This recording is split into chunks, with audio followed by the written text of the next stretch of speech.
9월 안녕하세요. 안녕하십니까? 안녕하세요. 안녕하세요. 안녕하세요. 안녕하십니까? 5, 4, 3, 2, 1 시작! 네, 안녕하세요. 북포럼 앳 대전 9월 저자와의 만남 4일을 맡은 하미스입니다. 안녕하세요. 안녕하세요.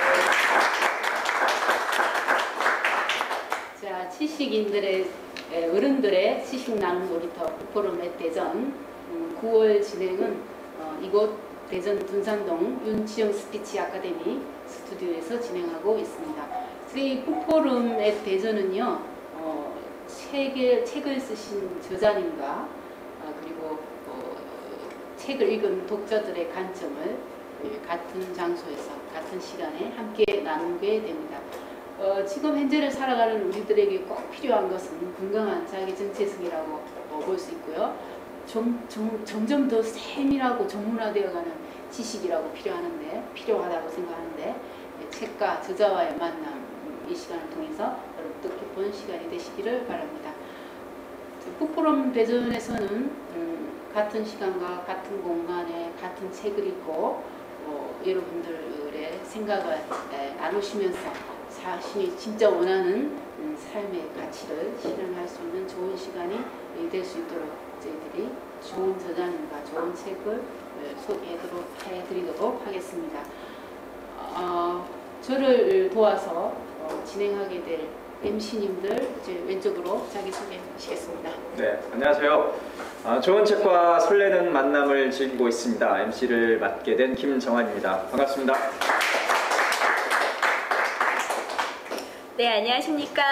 물방울처럼 톡톡 튀는 MC 어혜린입니다.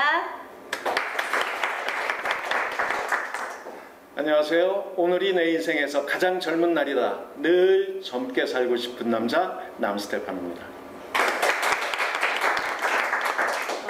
저는 개인적으로 긍정심리학에 관심이 아주 많습니다. 긍정심리학의 창시자 마틴 셀리그만 박사님은 행복한 사람들에게는 어떤 특징이 있다고 하시는군요. 행복한 사람들의 특징은 뭐가 있을까요? 행복한 사람들의 특징, 뭐가 얼른 떠오르시는지요? 행복한 사람의 특징은 만나야 될 사람이 많은 사람들이 행복한 사람의 특징이랍니다. 그리고 행복한 사람은 혼자 있는 시간이 작고요. 다양한 분야의 여러 사람을 많이 만나는 사람이 행복한 사람이라고 합니다. 오늘 저희 북포럼은 매월 첫째 주 금요일에 진행하는데요. 오늘 첫 번째 금요일 구수한 저자님과 울지마 톤즈의 이태석 신부님을 만나면서 여러분들이 책의 제목처럼 좋은 선물을 많이 담아가시는 시간이 되시길 바랍니다. 자, 저희 북포럼 앳 대전에 많은 도움을 주시는 분들이 계시는데요. 북포럼 앳 대전에 우리 민경학 회장님 나와 계십니다. 네, 그리고 이곳 스튜디오 장소 협찬을 해주시는 윤치영 교수님 도와주시고요. 또 우리 영스클럽의 최준규 회장님 계시고 운영위원회 이용준 선생님 나와 계십니다. 네. 그리고 서울 북포럼의 고우승 PD님 계시고요. 혼자서 방송을 도맡아서 진행하고 계시는 신현봉 PD님께 큰 박수로 격려해 주십니다.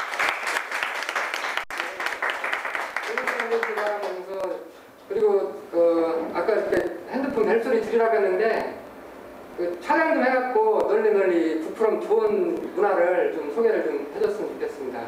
그리고 앞에서 감동적인 얘기, 공감하는 얘기 있으면 이렇게 좋아요 공 이렇게 던지시면은 더 재밌습니다. 그래서 그렇게 해줬으면 좋겠습니다. 감사합니다. 저는 이 책을 인터넷으로 주문을 받았는데요. 인터넷으로 주문받고 집에서 이 책을 받아드는 순간 이런 문구가 있더라고요. 눈물이 에너지가 되는 책. 저도 참 많은 사람들을 만나지만 제가 만나는 사람은 에너지가 많이 없는 분들이 많으세요. 근데 저랑 대화를 하다 보면 좀 눈물을 흘리시게 되면 눈물을 흘리신 만큼 그 자리에 에너지를 가득가득 채워가시는 모습을 제가 느낌으로 많이 공감하게 됐거든요. 눈물이 에너지가 되는 책을 통해서 여러분들 많이 받아가시기 바랍니다. 그럼 지금부터 공동 MC님들과 함께 진행하도록 하겠습니다. 책의 목차대로 진행을 하도록 하겠습니다. 자, 이제 지금 잠깐 하나 빠진 게 있네요. 네. 저자님. 제 소개도 하고 MC님 소개도 했는데 이태석 신부님 소개를 하려니까 중요하신 분 소개가 빠졌습니다. 제가 되게 긴장을 많이 하고 있습니다. 그래서 구수한 PD님 소개 부탁드립니다. 네, 현재 KBS에서 다큐멘터리 프로그램을 제작하고 있습니다. 울지버튼즈라는 영화를 통해서 저널리즘이 우리 사회에서 어떤 역할을 해야 되는지 이런 부분들을 보여준 점이 사실 영화가 큰 성공을 한 것보다 더 기쁘게 생각하고요. 또 제가 이야기하고 싶었던 부분들을 많은 국민들이 공감을 한 그 점이 저는 개인적으로 너무 기쁩니다. 그래서 앞으로도 이러한 사례들, 이러한 정신을 좀 많이 확산시켜서 좀 따뜻하고 행복한 그런 대한민국 될 수 있도록 프로그램을 통해서 여러분들과 자주 만나려고 생각하고 있습니다. 네.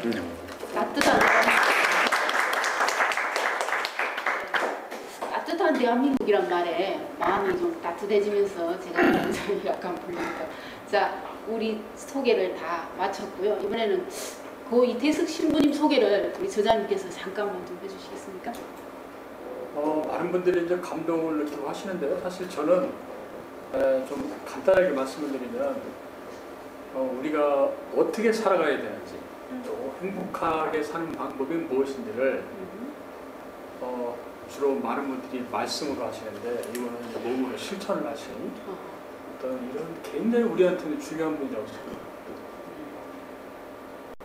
네, 그럼 지금부터 우리에게 정말 중요하신 고 이태석 신부님을 만나러 출발하겠습니다. 우리 남 스테파노 행제님 질문 주실까요?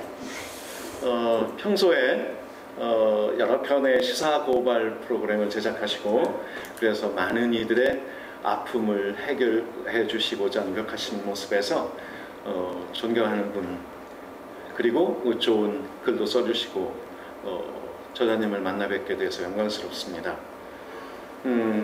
먼저 이태석 신부님께서 10남매 중에 9번째 그것도 가난한 집에서 또 어렸을 때 부친도 계시고 그래서 어머님께서 온갖 고생을 해가면서 그 10남매를 기르신 것으로 알고 있는데요. 그 중에 9번째가 의과대학을 졸업했으니까 본인의 장래는 물론이고 집안의 어려움을 해결할 수 있는 그 좋은 의사라는 직업을 버리고 사제의 길을 선택했습니다. 그것도 아프리카에서 가장 가난한 곳을 선택하신 것이죠. 저자님께서는 이태석 신부님의 어머님도 또 형님 신부님도 가족들도 이렇게 두루 만나보신 것으로 알고 있습니다. 당시 가족의 입장에서 의사 이태석이죠. 그 당시에는 의사 이태석의 선택을 쉽게 받아들이셨던 것 같습니까? 아니죠. 네, 그분이 이제 형님도 신부님이시고 또 누님이 수녀님이시고 네. 그래서 또 집안이 굉장히 힘들었기 때문에 사실 이제 그 의사라는 이런 직업을 버리고 사제의 길을 택하는 데 있어서 제가 취재를 해서 그 어머님을 통해서 들은 얘기는 굉장한 갈등이 있었는데 결국은 이제 어머니께서 그 부분을 받아들이셨잖아요. 근데 사실은 제가 그 부분을 굉장히 주목했었어요. 왜 주목을 했냐면 그 어머님의 선택이 저는 우리 사회에 아이들을 키우는 그 어머님들이 본받아야 된다라고 하는 부분을 이제 그 어머님의 어떤 그 선택을 통해서 대신 이야기하고 싶었어요. 자식을 사랑하는 마음이 무엇인가. 네, 그래서 그 어떤 그 사제의 이야기보다는 그 우리의 삶의 이야기로 저는 계속 보았는데요. 저 어머니 만났을 때 제가 가장 충격을 받았고 또 저 어머님을 통해서 아 이게 프로그램이 되겠구나 했던 부분이 어떤 부분이냐면 독실한 신자분이시잖아요. 그렇죠. 세 분이나 하느님 곁으로 보내셨으니까. 그런데 이제 어머님하고 인터뷰를 하는 과정에서 어머니가 그 하느님을 원망하는 이야기를 하셨어요.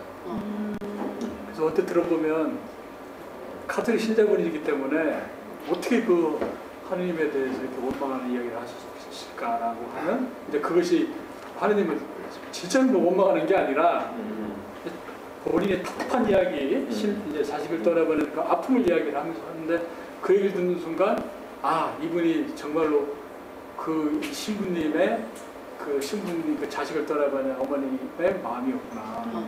이걸 통해서 그 어머님의 느낌을 보면서 이제 이태수 신부님을 그린 거죠. 아 그분이 어떻게 살았고 그분이 어떤 분이고 이 부분을 저는 신부님을 만나본 적이 없기 때문에 그렇죠. 누군가를 통해서 대신 봐야 되는데 그 어머니 만나고 가장 먼저 했던 게 그 어머님 인터뷰였어요. 가장 먼저 처음 시도했던 게. 그래서 이제 어머님 보고 나서 아 이것은 프로그램으로 충분히 이야기를 할 수 있겠구나. 그리고 이제 다큐멘터리 중에 특히 인물 다큐멘터리 중에 가장 조심해야 될 부분이 잘못하면 영웅화를 시키고 그렇죠. 굉장히 네. 객관적으로. 그래서 이제 그런 부분이 저희가 알고 있었기 때문에 이제 어머님이 보고 판단을 시켰던 거죠. 그렇군요. 어머님을 뵈야 네. 그분을 바로 만날 수 있었군요. 근데 그 짧게 하신 말씀 중에 그 느낌으로 이태숙 신부님을 만나게 됐다는 그 말이 참 인상적이시고 그 수남 PD님 엄마가 미안해 그 다큐도 제가 봤는데 탁월한 공감 능력이 있으시더라고요. 제가 그 아니 다큐를 그거는요. 제가 이제 그동안 한 20여 년 동안 주로 시사 고발 프로그램을 하지 않습니까? 네네. 근데 그 시사 고발 프로그램에 와서 제보를 하시는 분들이 대개 보면 없으신 분들이세요.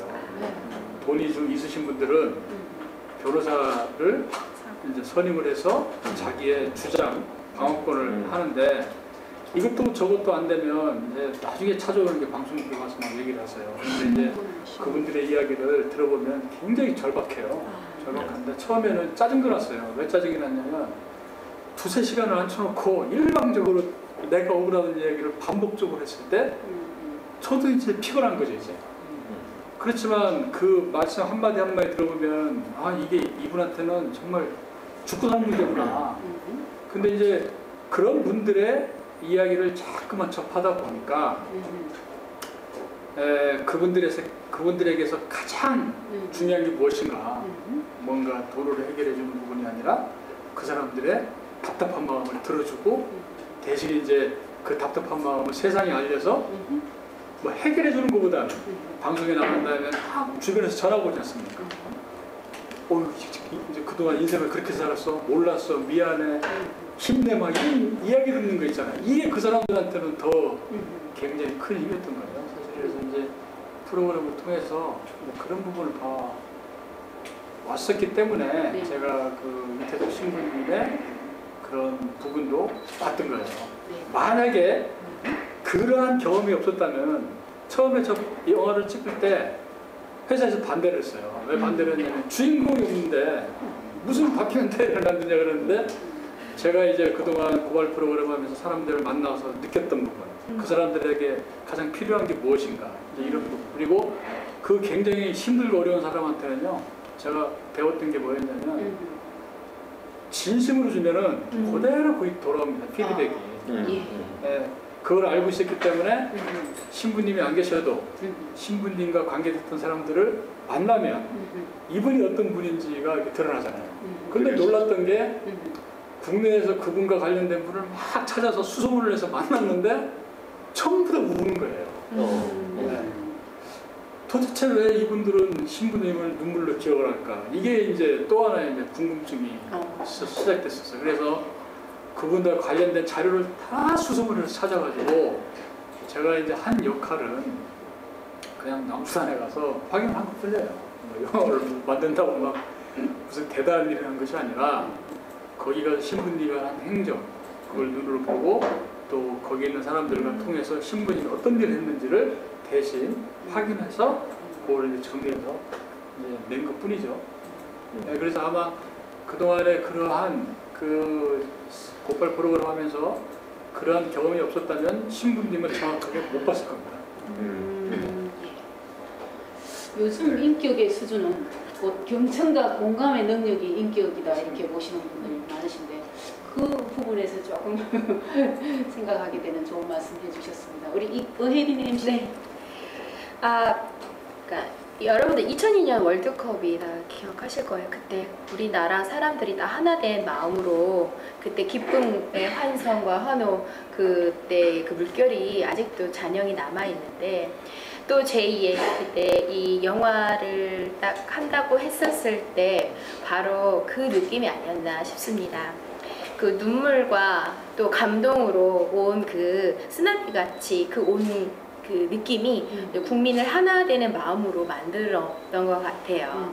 그리고 거기에서 보면 이제 이태석 신부님이 어떤 흔적을 이렇게 발자취를 어떻게 오셨는지 쭉 이렇게 보시면 알겠지만, 전 또 궁금한 게, 어쨌든 간에 그거는 이제 영화화를 하면은 편집이라는 부분이 있지 않습니까? 네, 편집된 부분 중에서, 이건 정말 아까웠다라고 하시는 부분이 있었을 것 같아요. 그래서 공개되지 않은, 좀 공개되지 않았는데 좀 알고 싶은 또 이태석 신부님의 일화가 있다면 좀 알려주셨으면 좋겠습니다. 사실은 이제 아까도 말씀드렸지만 인물 다큐라는 게 잘못하면은 미화를 시킬 경우가 있기 때문에 가서 확인한 것만 갖고 해서 이제 편집을 하는데 사실은 그게 영화가 이제 90분짜리 영화였지만 한 180분 분량이 있었어요. 근데 이제 저희가 그 180분을 최종적으로 편집을 하고 보면서 계속 생각했던 게 뭐냐면은 객관화, 냉정. 그래서 사실은 그분하고 일반 그 시민들 또 아시는 분들하고 만나면서 이렇게 그분이 보여줬던 모습들 이런 부분들을 좀 많이 보여드렸으면 좋겠지만 영화에서는 그걸 다 시간이 안 되기 때문에 사실은 영화 속에는 그분과 관련된 가장 중요한 부분만 뽑아낸 거예요. 네, 그래서 사실은 그 에피소드보다는 제가 이제 거기 가가지고 굉장히 프로그램을 하면서 사실은 감정을 PD는 감정을 잘 드러내면 안 됩니다. 왜 안 되냐면 상대방이 그 감정에 동화가 되면 정확한 얘기를 못하기 때문에 굉장히 냉정해야 되는데 사실은 몇 번 막 무너졌어요. 이상한 상황들이 갑자기 생각 안 나는데 막 책 속에 생생하게 있다. 네, 그렇죠. 그래서 이제 뭐 한세린 마을 가서도 그 아수나라는 그 여자가 갑자기 이제 사진을 딱 보더니 그 사람이 잘 안 보여요. 근데 사진을 딱 찍고 착하게 이제 입에다가 이제 입맞춤을 하는데 그 화면 속에 보면은 카메라가 덜컹합니다.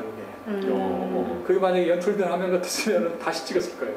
다시 한번 하면 근데 그게 뭐 그분하고 말도 통하지도 않고 저희도 너무나 놀라서 했는데 갑자기 입맞춤을 하니까 이 카메라가 놀라서 카메라를 뚝 빼다 보니까 덜컹을 했는데 그 입맞춤을 하는 걸 보면서 이게 그냥 가슴에서 뭐가 찡 오는 거예요. 도대체 저 입맞춤의 의미는 뭘까? 더군다나 그 나라뿐도 아니고 떠난 지가 2년이 지났는데 왜 지금도 저는 입맞춤을 할까? 이제 그런 부분들에서 점점 막 이제 저는 신부님한테 이제 더 빠져들어가기 시작한 거죠. 더 궁금한 거예요. 그렇죠. 막 그냥 신부님의 흔적을 다 찾아다닌 거예요. 그래서 그 한선의 마을 가서도 그 방 구석구석을 다 뒤진 거예요. 신부님의 흔적을 막 찾으려고. 근데 그런 흔적보다도 사람들의 반응, 그 반응을 통해서 많이 느꼈고요. 그다음에 이제 브라스 밴드의 눈물이라는 것이 제가 이제 영화 속에 보면 마지막에 나타나지 않습니까? 굉장한 눈물입니다. 왜냐하면 아무도 생각하지 못했어요. 그러니까 그 아이들이 이제 신부님이 영상을 딱 보여줬는데 전혀 예상을 못했는데 카메라가 이제 카메라맨이 카메라를 찍고 있는데 느낌이 이상한 거예요. 그래서 적어도 이 아이들이 신부님과의 그런 관계가 사실이라면 어떤 반응이 보일 텐데 해서 이제 카메라 저도 이제 들고 있었어요. 들고 있었는데 그 안에가 한 50도 되는 그 공간에서 막 땀이 삐어도 쏟아져 있는데 이게 땀인지 눈물인지도 몰랐는데 카메라를 들고 느낌이 이상해서 그렇게 얼굴을 쫙 보니까 여기서 이렇게 쫙 떨어지는 땀하고 다른 거죠. 근데 여기도 보여줘도 땀이 흐르고 여기도 보여 눈물이 흐르고 막 순간적으로 막 전율이 오는 거예요. 그 눈물을 보는 순간 이게 뭐 야 이 눈물 봤으니까 이제 프로그램 성공했다가 이게 아니라 눈물 있잖아요. 그런 부분들이 막 이제 오더니 그게 딱 끝나고 나니까 그 다음부터 막 계속 통곡을 하기 시작합니다. 그거를 말릴 수 없어서 이제 카메라맨한테 찍지 마라 그랬어요. 이게 지금 찍어야 될 상황이 아니라 이 아이들을 어떻게 위로를 해줘야 될 상황이냐. 그래서 끝나고 나서 이제 사실은 아이들을 하나씩 이렇게 포옹을 해줬어요. 그러니까 그 포옹의 의미라는 거는 그냥 제가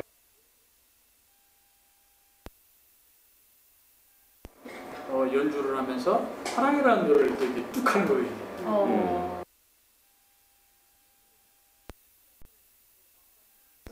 사랑이라는 노래를 들으니까 안에서 무슨 일이 있었는지가 막 그래서 사실은 가장 먼저 한 얘기 뭐였냐면 잠을 안 자고 이게 도대체 제대로 찍혔는지 막 너무 궁금한 거예요. 그래서 테이블 확인을 다 해가지고 보니까 제대로 찍혔잖아요. 부모님한테 감사하게 생각을 했고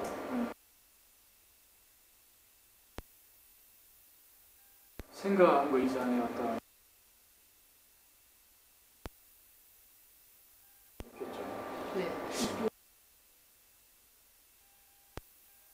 로 표현해 주셨는데 쓰나미로 경험한 걸 서로 잘 담으신 것 같아요.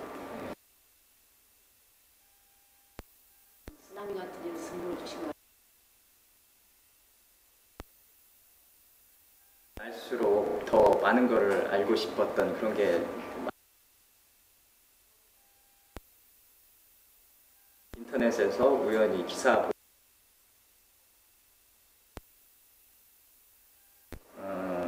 어떤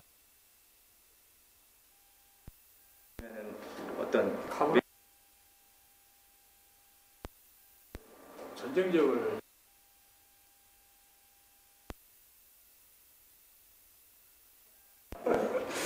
그래서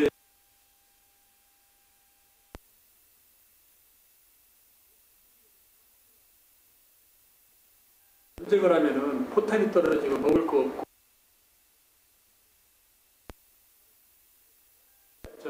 다른 사람 죽는 가면은 거의 제가 체천이라는 데를 한번 갔었는데 거기에 여자 오니까 이 사람들이 무서운 눈빛이 어떤 눈빛인가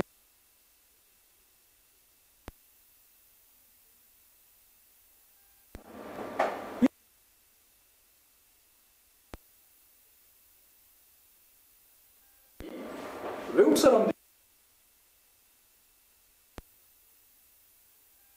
사람한테 가서 두 사람이 자원봉사자였어요. 정말 아침에 그래서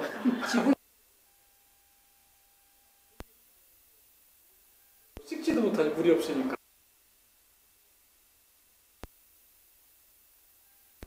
목표정은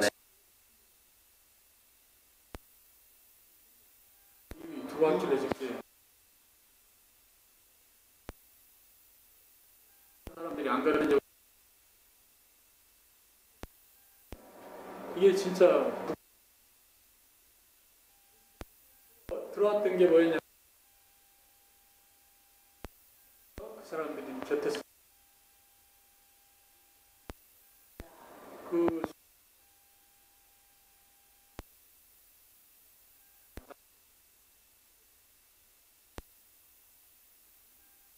이제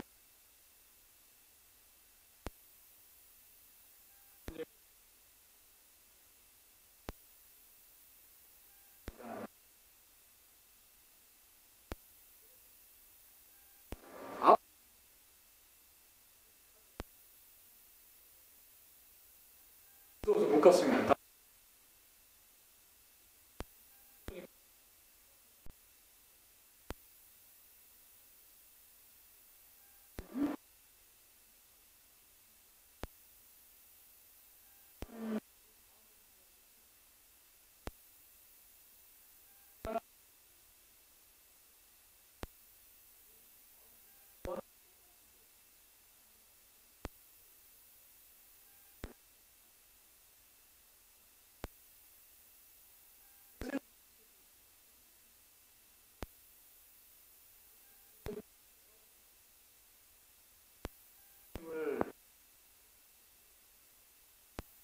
출발점이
게 아니고요. 우연의 일치라고 할까? 그런 점이 사실은 제가 2005년에 이태혁 신부님처럼 대장암 수술을 받았습니다. 이태혁 신부님께서는 말기였지만 저는 다행히 그 상태는 아니어서 그리고 항암 치료를 받는 과정에서 여러 번의 죽음을 체험했습니다. 병원에서 우리 가족들에게 준비하라고 홍보를 했고 그런데 하여간 어떤 분의 이끄심인지 그거는 이제 각자 생각을 하셔야 되겠지만 11일간 의식이 없던 제가 깨어나게 됩니다. 그래서 이제 현재가 있는 것인데요. 그 깨어난 다음에 조금씩 몸이 회복이 되면서 가장 가고 싶은 곳이 생겼는데 제 아내한테 제가 나 이거 좀 가고 싶다. 어디? 소록도에 가고 싶다. 그랬거든요. 근데 왜 하필 소록도야? 제가 이렇게 생각하기에 극한의 삶을 한번 보고 싶다. 눈으로. 그래서 아내와 함께 소록도에 가게 됩니다. 가서 거기에 이제 며칠을 묵게 되면서 한센인들의 삶을 구석구석 보게 됩니다. 물론 거기에 있는 어느 신부님의 안내로 자세히 볼 수가 있었어요. 그러면서 새록새록 저의 다시 이제 제2의 삶의 용기를 얻게 되지요. 그래서 현재가 있는데 그 다음에 이제 제가 어떻게 조금이라도 저한테 주어진 탤런트를 가지고 가치 있는 삶을 살까 고민 참 많이 했어요. 제가 죽음이라고 하는 것은 전혀 두렵지 않은데 하나님께서 저에게 어느 정도의 시간을 주실지는 미지수잖아요. 그래서 하나님과 타협 내지는 흥정도 하고 얼마큼 주시겠습니까? 5년 주시겠습니까? 1년 주시겠습니까? 이제 이런 과정이 있었죠. 그러고 얼마큼 이제 회복이 되면서 그 주변 아시아의 저개발국 중에서도 어려운 지방을 찾아가서 뭔가를 도와줄 수 있는 것이 있다면 하는 것이 좋겠다 싶어가지고 그걸 하기 시작해서 이번 여름에 9번째 9차가 끝났습니다. 그런데 저는 이제 봉사의 의미를 뭘 이제 물질적인 지원을 해주는 것은 경제적인 여유가 있으면 누구나 할 수 있죠. 근데 그 삶에 젖어 들어가서 들어주고 함께 생활해주고 모든 것을 함께 하는 것 그것이 이제 저는 봉사의 개념을 그렇게 스스로 내리고 그런 활동을 지금 하고 있습니다. 그래서 처음에 말씀드린 것처럼 우연하게도 대장암에 죽음도 체험을 했고 수록도 가서 또 그 극한의 삶을 보기도 하고 거기에서 용기를 얻어오고 이런 것까지가 제 이야기 많은 분들에게 들려주고 싶은 이렇게 사는 삶도 있다 그런 얘기를 좀 하고 싶었어요. 우리 박수 한번. 아까 구수한 저자님께서 체첸 전쟁터에서 그들 곁에 같이 있어주는 거 그리고 우리 톤즈 밴드 연주 사랑의 우리나라 노래 왔을 때 한 사람 한 사람 다 호응을 해줬다는 거 그리고 우리 남스테파노 형님도 그분들에게 대단한 선물이나 물질적인 걸 해주는 게 아니고 같이 함께 있어주는 거 이게 참 마음에 와닿습니다. 저희 이 북포럼 대전도 좋은 책과 좋은 저자님과 여러분들과 늘 함께하는 북포럼 대전이 되겠습니다. 자, 그다음 우리 은혜린 연수님. 네, 지금 톤즈에도 그때 이제 이태석 신부님께서 운영하셨던 병원이 있었을 거 아닙니까? 근데 지금은 이제 그 톤즈 병원이 어떻게 안 계신데도 불구하고 어떻게 운영이 되고 있고 또 사람들한테 그 병원은 얼마나 큰 의미가 있는지 그 병원 운영되는 저희가 지금은 잘 모르겠어요. 그 상주하는분보다는 이제 거기 이제 봉사하러 오신 분들이 있었기 때문에 이제 거기는 잘 아시다시피 그 지금도 그 먹는 물이 없지 않습니까? 그러다 보니까 이제 그 지하수를 못 가는데 우리가 얘기하는 오폐수를 그냥 버리잖아요. 그게 이제 숨에 들어가지고 이게 막 손해야 되는 거예요. 그래서 일단은 그 전염병이라든지 이런 부분들이 굉장히 많은데 병원이 없죠.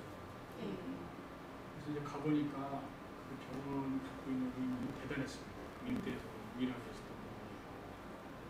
그래서 이제 그 찾아오는 사람들이 이제 굉장히 그 많았던 것 같아요.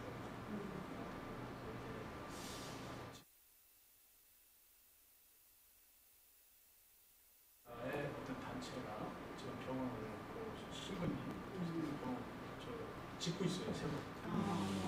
네, 그래서 아마 그 병원이 완공되면 이제 신부님이 계셨던 그 병원이 굉장히 좀 현대식 시설을 해서 되지 않을까. 제가 갔을 때 보니까 공사를 하고 있더라고요. 예. 네. 그리고 이제 거기 지금 가장 급한 문제는 보건소더라고요. 보건소.